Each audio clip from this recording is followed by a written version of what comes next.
নমস্কাৰ ৰুদ্ৰ টিপছ আপোনালোকক স্বাগতম জনাইছোঁ মুৰ্গী পালনৰ আজি ডে নাম্বাৰ 13 আৰু ৰাতিপুৱা সময়ত মই এতিয়া আহিছোঁ আৰু দাঙি চাওঁ পোৱালিখিনি ঠিকে আছেনে চাওক গোটেইখিনি পোৱালি বৰ্তমান ঠিকে আছে কালি যেহেতু আমি এটাক ভেকচিন কৰালোঁ এটো কাৰণে মই ৰাতি ফুল পানী দানা দি থৈছিলোঁ আৰু দুইটা পোৱালি সৰু আছে যদিও অকণমান উইক আছে তথাপিও ঠাণ্ডা দিন যেহেতু আৰু এতিয়া মই এটাক দানা পানী দিওঁ ভালকৈ এইখিনি চাফ চিকুণ কৰি আপোনালোকে ভিডিঅ'টো চাই থাকক আজি ডে নাম্বাৰ 13 মানে 13 নম্বৰ দিন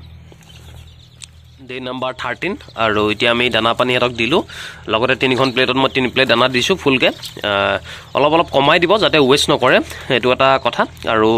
তলটো যিমান পাৰে সাফা কৰি ৰাখিবলৈ চেষ্টা কৰিব যদি আপুনি গৰম দিনত কৰিছে এখিনি অতি সোনকালে সাফা কৰিব ঠাণ্ডা দিনত পটকে গোন্ধটো নোলায় কিন্তু গৰম দিনত অলপ গোন্ধ বেছিকৈ ওলায় কেটো কাৰণে আৰু বাৰিষা কালত কৰিলে অলপ গোন্ধ ওলায় এটো কাৰণে যিমান পাৰে সাফ চিকুণ কৰি ৰাখিব আৰু ঠাণ্ডা দিনত ইমান অসুবিধাটো নাই খালি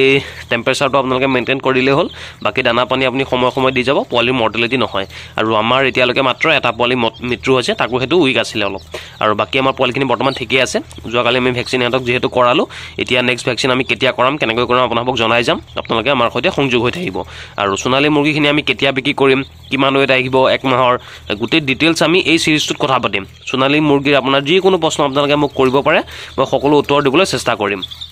আৰু যদি আপোনাৰ তাতে মাৰ্কেট আছে তেন্তে সোণালী মুৰ্গী এটা লাভালাভ পোৱা যায় যদি আপোনাৰ তাতে মাৰ্কেট আছে 200 পৰা 300 টকা লৈকে বিক্ৰী হয় পাৰ কেজি তেন্তে আপুনি সোণালী মুৰ্গী পুহিব পাৰে মাৰ্কেটটো আগতীয়াকৈ চাই ল'ব আগতীয়াকৈ নুচুৱাকৈ আপোনালোকে মুৰ্গী পালন আৰম্ভ নকৰিব আৰু মাৰ্কেটটো কথা এটা কাৰণে মই কৈছোঁ যেহেতু খৰচা কৰাৰ পিছত আপুনি যেটো দানা খৰচা কৰিব পোৱালি খৰচা কৰিব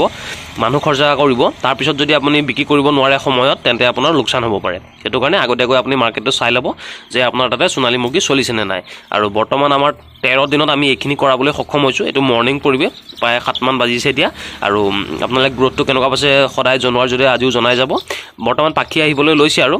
কেইদিনমানৰ পিছতে হেতে উৰিব পৰাও হ'ব লাহে উৰিবও আৰম্ভ কৰিছে আৰু ইয়াৰ পৰা আমি হেতক অতৰাব লাগিব বা জায়গাটো অকন বহলাই দিব লাগিব আমাৰ ইয়াতে 60 পৰা 70টা পোৱালি আছে আৰু যদি আপুনি 100 কৰে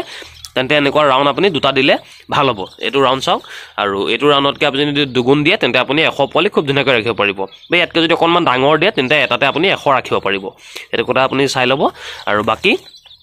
ঠাণ্ডা দিন বুলিও আমাৰ কোনো অসুবিধা হোৱা নাই ঠাণ্ডাৰ কাৰণে পোৱালি মৃত্যু হোৱা নাই খালি ঠাণ্ডা দিন অকনমান গ্ৰোথটো স্লো হয় যেহেতু হেতে দানা অলপ কমকৈ খায় কিন্তু হেতে যেহেতু সোণালী মুৰ্গী হেতৰ দানা খোৱাৰ প্ৰৱণতাটো আছে হেতু কাৰণে অকনমান গ্ৰোথটো আমাৰ ঠিকই আছে বুলি মই ভাবিছো আৰু আপোনালোকে যেহেতু দেখি আছে আপোনালোকে কমেন্ট কৰি জনাব এটো মৰ্নিং পৰিবে ভিডিওটো চাই থাকক ডে নাম্বাৰ 13 ৰ দুপৰীয়া পৰিবে আৰু প্ৰায় 12টা মান বাজিছে এতিয়া 9টা বজাৰ পিছত আমি এতিয়া আকৌ হেতক দিছো প্ৰায় 2 ঘণ্টা মূৰত আৰু মই পানীটো চেঞ্জ কৰি দিছো সাফা পানীটো দিছো আৰু কাহিখন উল্টা তাৰ ওপৰত দিছো যেহেতু এনে পটানটো খুচৰি থাকে পানীটো লেতেৰা কৰি দিয়ে এটো কাৰণে অকনমান হাইটত দিছো আৰু দুখন প্লেটত বৰ্তমান দানা দিছো আৰু আমি এতিয়ালৈকে কিমান দানা খৰচ কৰিছো কি কৰিছো সকলো আপোনাক জনাই যাম মই এসপ্তাহৰ পিছতে আপডেট বিলাক দি যাম কিমান দানা আমাৰ খৰচ হৈছে আৰু আপুনি যদি 100 মুৰ্গী পোহে আপোনাক কিমান দানা লাগিব কিমান টকা আপুনি হাতত ল'ব লাগিব সেই আপডেট আমি অতি সোনকালে আপোনাক দিম আৰু আজি হল ডে নাম্বাৰ 13 এতিয়া দুপৰীয়া পৰিবে এতিয়া দানা দিছো মই আৰু এখিনি খাই লওক তাৰ পিছত আমি আকৌ 2 ঘণ্টা মূৰত হেতক দানা দিম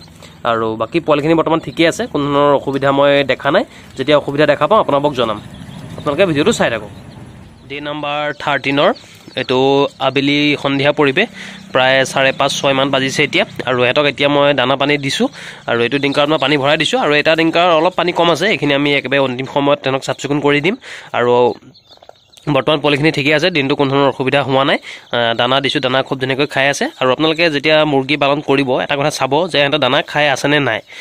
কেতিয়াবা দেখা যায় কিছুমান কোম্পানীৰ দানা মুৰ্গীবিলাক খাব নিবিচাৰে বা দুদিনমান খোৱাৰ পিছত হেতে খাবলৈ মন নকৰে কিন্তু আপোনালোকে চাব যাতে দানাটো লৈ আছে নে নাই দানা লৈ থাকিলেহে হেতে শক্তি পাব আৰু শক্তি পালেহে পোৱালিখিনি জিয়াই থাকিব লগতে হেতৰ এটা খুব ধুনীয়া গ্ৰোথ হ'ব যদি দানা খোৱা নাই বা পানী খোৱা নাই তেন্তে আপুনি ততাতৈয়াকৈ ডক্টৰৰ সৈতে কথা পাতিব পাৰে যদি আপুনি বেছিকৈ মুৰ্গী পালন কৰিছে যেতিয়া আপোনাৰ ইনভেষ্টমেন্ট বেছি থাকিব আৰু যদি আপুনি কমকৈ কৰিব তেতিয়া ইমান অসুবিধা নাই আপুনি নিজে ঠিকঠাক কৰিব পাৰিব কিন্তু বেছিকৈ কৰিলে আপুনি ডক্টৰৰ পৰামৰ্শ মতেহে যিকোনো এটা ষ্টেপ ল'ব এটা কথা ধ্যান ৰাখিব আৰু বাকি আমাৰ পোৱালিখিনিৰ কোৱালিটি কেনেকুৱা হৈছে বা গ্ৰোথটো কেনেকুৱা হৈছে আপোনালোকে কমেন্ট কৰি জনাব আৰু এটা কথা কৈ দিওঁ মই আৰম্ভ কৰিছিলো ডে 6 ৰ পৰা আমি আৰম্ভ কৰিছিলো পোৱালি আছিলে প্ৰায় আমাৰ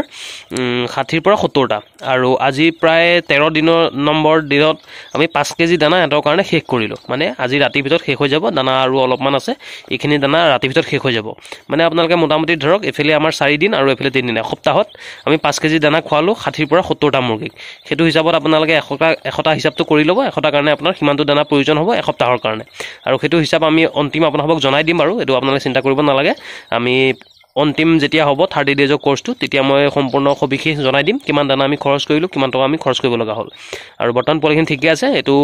আবেলি সন্ধিয়া সময় আৰু এটা ভিডিঅ' আপোনালোকে পাব অন্তিম সময়লৈকে ৰাতি মই দেখুৱাম ভিডিঅ'টো আপোনালোকে চাই থাকক